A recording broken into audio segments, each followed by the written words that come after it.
وہ اپنی جنگ کی کیا حکمت عملی بناتے ہیں, بات چیت کرتے ہیں, جنگ کرتے ہیں, مذاکرات کرتے ہیں, یہ ان کا معاملہ ہے.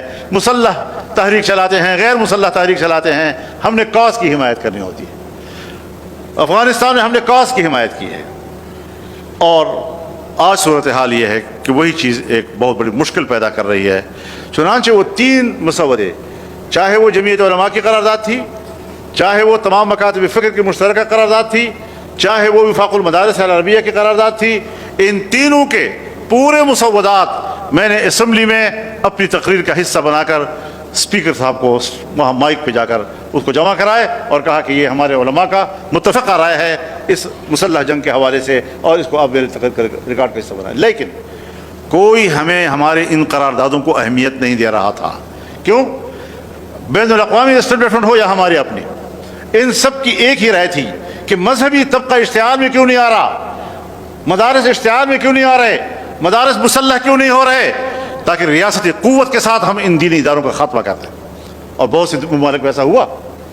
لیکن آج ہم سے ناراض اس بات پر ہیں کہ ہم نے اپنے ملک کو کیوں بچایا ہے, اس کی دینی حیثیت کو کیوں بچایا, مدارس کو کیوں بچایا, اداروں کو کیوں بچایا. اس پر وہ اپنے اندر سے ہمارے خلاف کچھ ناراضگی کا اظہار کر رہے ہیں. اگر ہم اشتعال دیتے تو آج ان کا کارڈ بہت اچھا چلتا کہ دہشت گردی کے خلاف ہم نے صفایا کر دیا ان کا.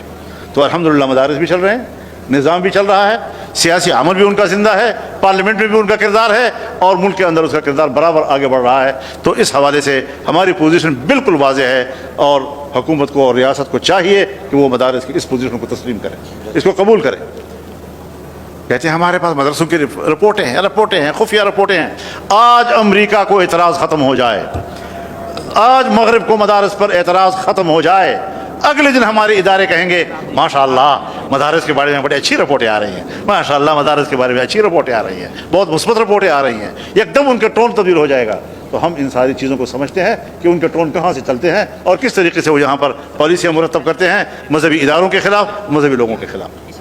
تو اس حوالے سے ہمیں ان کے ٹیکٹس کو سمجھنا چاہیے, ان کے اس بات کو سمجھنا چاہیے کہ وہ کس کے دباؤ میں یہ سارا کچھ کر رہے ہیں. نہ ہمارے نصاب پر کوئی اعتراض ہے کیونکہ ان کا معاہدہ ہو چکا ہمارا ان کے درمیان. 2004 کے دسمبر میں معاہدہ ہوا, 2005 کے فروری میں دستخط ہو گئے, پھر 2010 میں دستخط ہوئے ہیں, پھر اور شرائط آئی, ہم نے وہ مانی ہے.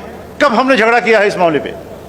لیکن مسلسل اس جنگ کو برقرار کیوں رکھا جا رہا ہے, اس جنگ کو تسلسل کیوں دیا؟ ہم ختم کرنا چاہتے ہیں. ہمارے نزدیک سب کچھ ختم ہو چکا ہے, اور وہ کہتے ہیں نہیں زندہ ہے, زندہ ہے.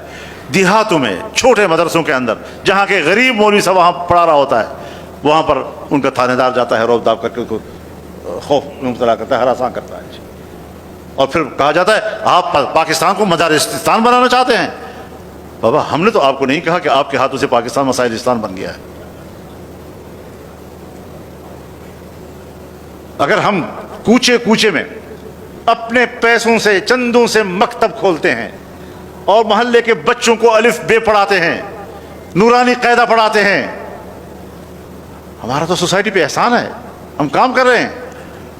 آپ کو ہمارا یہ کام کیوں برا لگ رہا ہے؟ ہم نے ملک کے خلاف کون سی بات کی ہے؟ لیکن مدارس کا وجود بر صغیر کے اندر, اس کا وجہ تو آپ بنے ہیں, ہم تو نہیں بنے. حضرت شیخ الہند تو چلے گئے علی گڑھ, اور ان سے کہا آؤ نصاب یہ کرتے ہیں, پذیرائی نہیں ملی. حضرت مفتی محمد شفیع صاحب رحمہ اللہ 4 سال انتظار کرتے رہے, 47, 48, 49, 50, 51, 5 سال تک, کہ آؤ نصاب ایک کرتے ہیں. یہاں نہ ہندو ہے اور نہ انگریز, نہیں مانی گئی ان کی. تو ہماری بیوروکریسی, ہماری اسٹیبلشمنٹ اس تقسیم کی ذمہ دار ہے. آج وہ ہمیں ذمہ دار کیسے قرار دے رہے ہیں؟ آئیں آج بھی ہم سے بات کرنا چاہتے ہیں تو بسم اللہ. ہم نے تو کبھی شدت اختیار نہیں کی, بات چیت سے معاملات کو طے کرتے ہیں. ہم بھی انگریزی علوم کے قائل ہیں, ہمارے بچوں نے آپ کے بورڈ میں امتحان دیے ہیں اور 3 سال تک مسلسل ٹاپ کرتے آ رہے ہیں. ہمارا ٹیلنٹ, اس کا تو آپ مقابلہ ہی نہیں کر سکتے. اور ایک بات میں نے کہی ہے, مجھے نہیں معلوم آپ اس کی تائید کریں گے یا نہیں کریں گے, میں نے کہا جس شعبے میں بھی جاؤ بین الاقوامی رینکنگ میں پاکستان پیچھے. عدلیہ پتہ نہیں 142 اور 144 پکڑی ہے, تمام شعبوں میں کرپشن ہے, بدعنوانیاں ہیں. تمہاری تعلیم پتہ نہیں دنیا کے کس کیٹیگری میں آیا ہوا ہے. اگر تعلیم کے میدان میں ٹاپ پر ہے بین الاقوامی رینکنگ میں تو دینی مدارس کا علوم. ہمارے جیسے علماء پوری دنیا میں جہاں پڑھا رہے ہیں